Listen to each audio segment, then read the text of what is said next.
خواص آیات قرآن کریم کے نام سے کتاب ہے جو آقا سید محمد تقی نجفی کی. اس میں ایک روایت ہے پیغمبر اسلام ختمی مرتبت صلی اللہ علیہ وآلہ وسلم سے کہ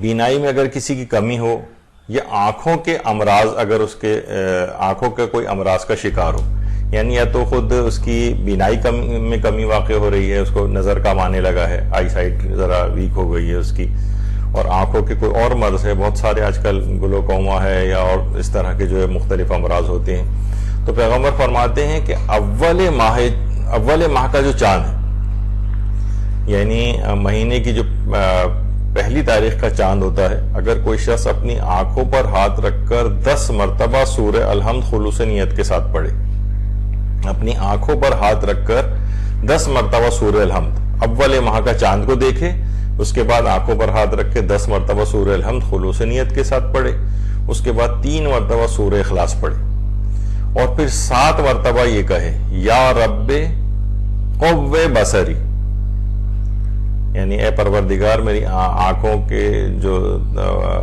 بصارت ہے اس میں قوت عطا فرما. پھر کہے اللہم اکف انت الکافی، اللہم اکف انت الکافی، اللہم عاف انت المعافی. بس ایک یہ جملہ کہنا ہے، آسانی سے اس کو کہا جا سکتا ہے. تو پیغمبر فرماتے ہیں اس کی بینائی میں اضافہ ہو جائے گا اور اس کی جو بھی آنکھوں کی بیماری ہے وہ صحت مندی سے بدل جائے گی. اللہم صلی علی محمد وآل محمد.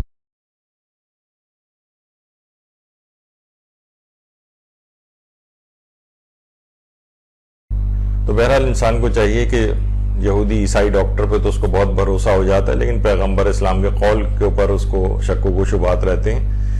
تو یہ مومنین کی آج کل بعض مومنین کی حالت اظہار ہو گئی ہے. تو بہرحال مکمل اعتقاد کامل کے ساتھ یہ طریقے خود پیغمبر نے بتائے ہیں، ائمہ معصومین نے بتائے ہیں.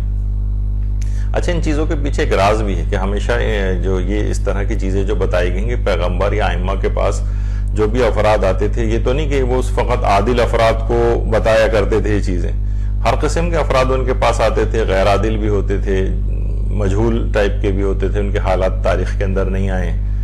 تو اس لحاظ سے اگر علمی بنیادوں پر بہت سی روایات کو پرکھا جاتا ہے تو بہرحال اس کے اندر ایک ذوف واقع ہوتا ہے. لیکن پیغمبر بہرحال وہ اس سورے کے فضائل کے اعتبار سے، کسی آیت کے فضیلت کے اعتبار سے وہ چیز بیان تو ہوئی ہے.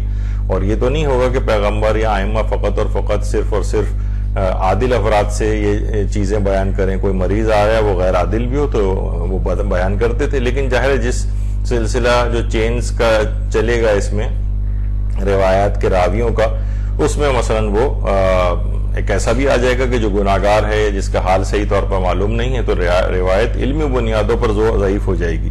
لیکن اس کا ذوف اس فضیلت سے انکار کرنے کا سبب نہیں بنے گا. یعنی آپ اس سورے کو اس چیز کے لیے تب بھی پڑھ سکتے ہیں. تو لہٰذا اس قسم کی چیزوں کے لیے غیر ضروری طور پر ان رجال کے مباحث کو لے کر آنا ایک غیر ضروری کام ہے.